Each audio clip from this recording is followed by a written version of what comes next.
When we think about history, when we think about the civil rights movement, and think about instruction and how to teach it, I'm very much of the mind that we need to approach it like we approach teaching the hard sciences or mathematics. And so what does that mean? That means that we teach it at all grade levels. If you walked into a school and you had your children, you were checking out schools and deciding what school you wanted your children to attend, and they said, oh yeah, we have a very rigorous math program, but we don't begin to teach math until the 8th grade. You would say, okay, thank you very much, and you would walk on out the door. Like, that's ridiculous, right? I mean, no, you begin, I have 2 of my girls are just in preschool, and they're learning math, right? Basic concepts of math, basic concepts of physics, basic concepts of the sciences. We need to do the same thing with history. We need to do the same thing with African American history. We need to do the exact same thing with the civil rights movement. The African Diaspora Fellows Program began in the fall of 2014 as a way to provide professional development to teachers in North Carolina. And over the past couple of years, we've been working towards this year's Summer Institute, which is being held at UNC and Duke for 5 days. This year we have 14 teachers from across the state, including all 8 state board regions for education, and we have middle and high school teachers who are world language teachers in Spanish or French, English language arts teachers, and social studies teachers.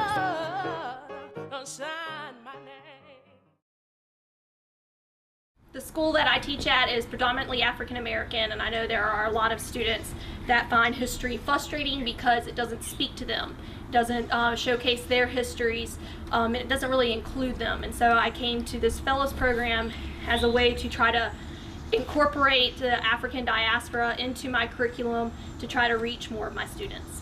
On Columbus's first voyage, there are Africans on that ship. Never let your students imagine that there's a moment, a second, of European history in the Americas that isn't also the history of Africans. It doesn't exist. There's not a second.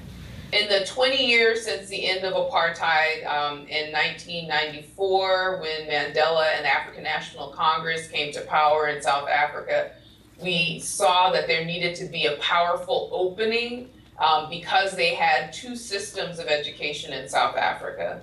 And the systems were of a segregated, historically black colleges and universities, which were known as quote unquote bush colleges, largely technical institutes, city colleges or community colleges in our language, and prestigious, internationally recognized 4-year universities that granted professional degrees, law degrees, your nurses, your doctors, and PhDs. When we think about Brazil, I think something I'd like to leave you with is that racial democracy made challenging racism a major challenge in Brazil during the 20th century, and even today, it continues to be a challenge. Some anti-discrimination legislation has been passed in Brazil. So there was the Afonso Arinas law in 1951 that was not really enforced, and the penalty, people say, really amounted to a traffic ticket, right, if someone practiced racial discrimination. When Brazil returned to democracy and the 1988 Constitution was written, racism was included in it as a fine. If you divide up American history into 50-year time slots, that it's only really the last 50 years that African Americans have actually had access to the same laws as most other people coming into this country. And so to talk about slavery like it's a chapter, unless it's a 2-chapter book, with the last chapter being really small, is a lie. And there's a sort of arc of ascension and then declension that has to do with how Pan-Africanists of the 19th century viewed the African experience and their place in that experience. They look back to the Bible, to ancient times, and locate African history within the history of great civilizations in places like Egypt and Ethiopia, places that were mentioned by name in the Bible. And they connect the lineage of the Ethiopians and the Egyptians to that of present day or 19th century people of African descent. And they sort of reveled in this notion that at one time there were these magnificent civilizations on the Nile River, among the first civilizations, truly great civilizations, and that people of color, Africans, were the architects of these civilizations.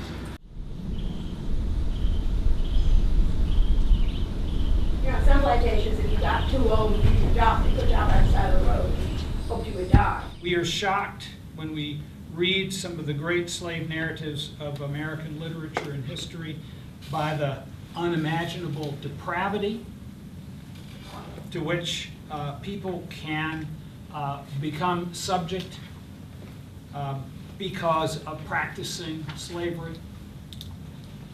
But I continue to be inspired by the astonishing fortitude and faith of those who went through slavery, who overcame it one way or another. There were many ways, and who lived to write about it.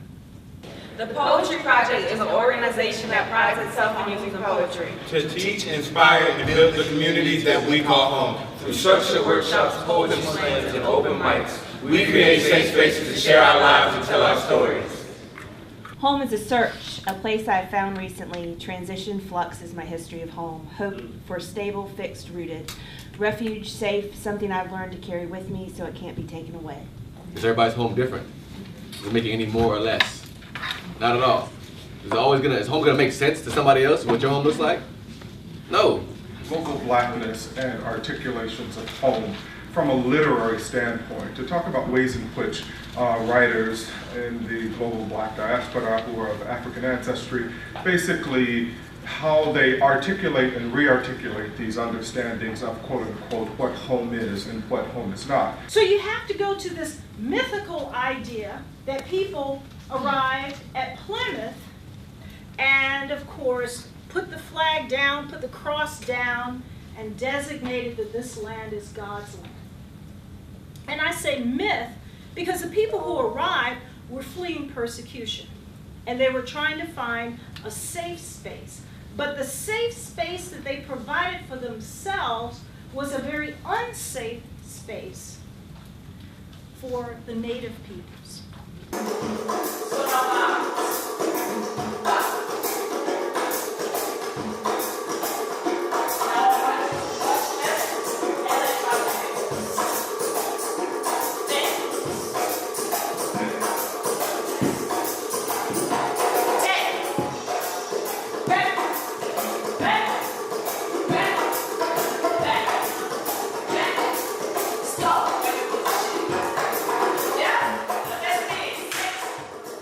We really hope that ADFP will be a way to get this knowledge spread more widely, not only to students, but to the broader community.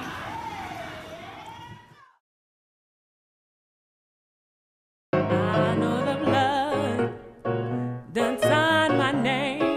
I know the blood done signed my name.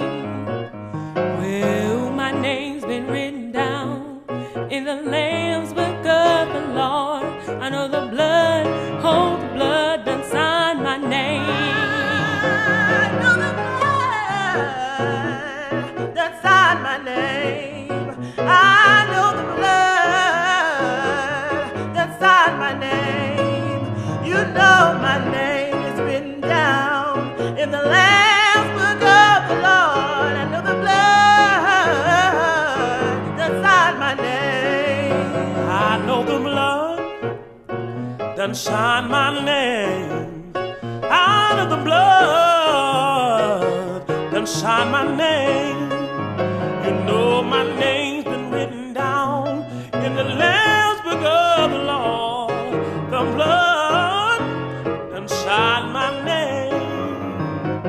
I know the blood done signed my name. Blood done signed my name. You know my name is written down in the Lamb's Book sign my name.